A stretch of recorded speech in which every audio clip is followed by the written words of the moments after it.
Ação. Legal. Tarefa. Não é trabalho, é tarefa.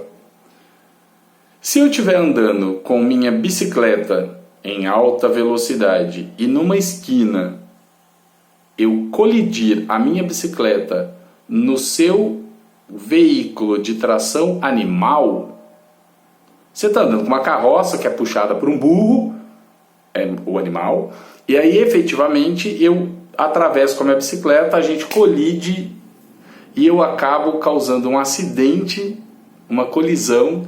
Essa colisão faz você cair da carroça, você bate a cabeça na quina lá da sarjeta e sofre um traumatismo craniano. Esta ação é uma... claro, só você pretende... Depois você acorda do coma, 8 anos e meio depois, que nem novela mexicana, e aí você pretende propor uma ação de reparação de danos. É uma ação decorrente de acidente de veículos?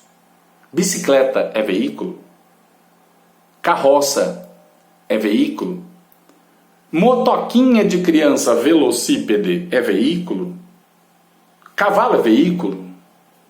Eu preciso efetivamente, para poder estabelecer e acertar essas exceções, eu tenho que pensar o seguinte: o que é veículo?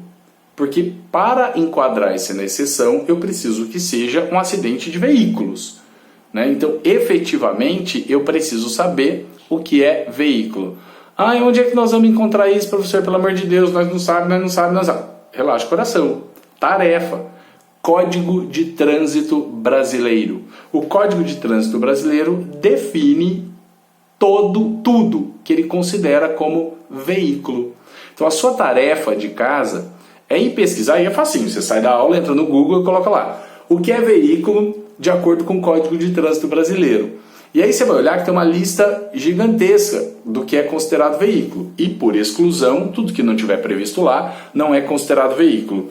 E aí, óbvio, na prova, não vou colocar que José trafegava com o seu veículo Volkswagen Gol e quando atravessou o sinal vermelho colidiu com o veículo Onix da Chevrolet, para ficar fácil. Não, eu vou colocar aqui: Paulinha, de 5 anos de idade, andava com seu patinete motorizado dentro do condomínio onde mora, quando colidiu com o menino Pedrinho, que andava com sua motoca elétrica. E os dois, nessa fatalidade, sofreram danos, sendo que Pedrinho morreu. Família de Pedrinho pretende propor ação. Vai propor ação onde? No domicílio do réu, porque é regra? Vai propor a ação no local do ato ou fato, porque é uma ação de reparação de danos? Ou vai propor uma ação no domicílio do autor da ação ou local do ato ou fato, porque é considerado um acidente de veículos? É isso que nós precisamos saber. Então, tarefa de casa, ok? 3 minutos, vai lá e pesquisa e descubra tudo que é considerado veículo para você efetivamente sempre conseguir estabelecer a fixação desta exceção de competência de onde a ação deve ser proposta. Ainda há exceção? Está acabando, relaxa o coração, com a glória de Deus, já vai acabar, relaxa.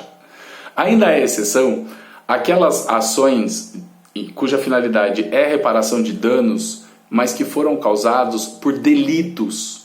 Veja, quando uma pessoa comete um crime, é óbvio que este crime cometido por uma pessoa, ele pode ser só um ilícito penal. Por quê? Porque não causa dano material, moral ou estético a ninguém. Existem crimes, convenhamos, que não são contra a pessoa, existem crimes que não têm o condão de praticar um dano material, moral ou estético a qualquer pessoa. Então, você que comete um crime vai responder criminalmente, ok? Mas efetivamente, existem alguns delitos, existem alguns crimes que, se você os comete, além de praticar, de incorrer numa infração penal, num delito criminal, você também causa um dano civil, seja ele moral, seja ele material, ou seja estético. Me dá um exemplo, professor. Homicídio. Se eu matar alguém, se você matar alguém, você mata alguém e obviamente isso é um crime. Mas você também não causou um dano para aquela família, ou um dano para aquela pessoa que morreu, não tem lucro cessante, tudo que aquela pessoa deixou de ganhar na vida inteira. Esse dano, ele tem que ser reparado. E onde é que ele é reparado? Numa ação de reparação de danos civil que você vai propor. E aí o legislador pensou, onde propor esta ação de reparação de danos que foram causados por um ato praticado por você, que além de ser um ilícito civil, é um ilícito criminal, é também um crime. Mesma regrinha anterior. Você pode propor a ação tanto no lugar em que o crime aconteceu, em que o ato ilícito foi praticado, como você pode propor a ação no domicílio do autor da ação. Até porque o autor da ação, veja, é a vítima do crime, ou familiar vítima, representante da vítima do crime, do ato ilícito, e aí então pode haver essa escolha entre o lugar do ato ou fato ou o domicílio do autor da ação, que é a vítima do ato ilícito, que é a vítima do delito que ocorreu e que foi praticado. Tudo bem? Facinho. E aí, só para a gente terminar, veja que o legislador ele estabelece ainda que as ações devem ser propostas, as ações de reparação de danos, elas devem ser propostas. E aí é uma coisa bastante específica, só para mesmo finalizar uma coisa que pouco acontece. Mas se um dano for causado a você por um oficial de cartório de registro, de notas, notarial de registro, né, no exercício da profissão, então se porventura você sofreu algum dano que tenha sido causado lá pelo oficial do tabelionato, do cartório de registro, do cartório de notas, ele errou, ele protestou seu nome indevidamente, ele errou, botou o número do CPF errado, ele estabeleceu lá, sei lá eu, no seu registro, no estado civil que não era, e isso te causou um dano. Se você quiser propor uma ação por esse erro, né, por essa conduta inadequada que tenha sido praticada no exercício da profissão por um oficial tabelião ou por um oficial registral, notarial, esta ação deve ser proposta na sede do cartório, né? Mas se você observar, não é no lugar do ato ou fato, quer dizer, o ato foi praticado na sede do cartório, lá no cartório. Então esta ação, ela deve ser proposta na sede de onde funcione o cartório, para quando você pretenda propor esta ação de reparação de danos. Tudo bem? Facinho? Com isso, nós fechamos as hipóteses de exceção de competência, finalizamos finalmente, e a partir da próxima aula nós vamos estudar hipóteses de modificação de competência e depois hipóteses de incompetência. Aliás, convenhamos, nós estamos estudando todas essas regras de competência para propor a ação no lugar correto.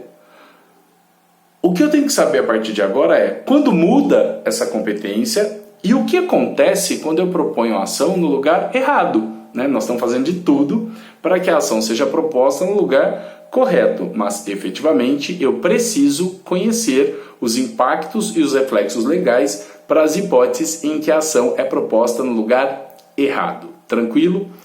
Quando terminarmos tudo isso, você já tem alguns exercícios disponibilizados lá no nosso sistema do aluno online.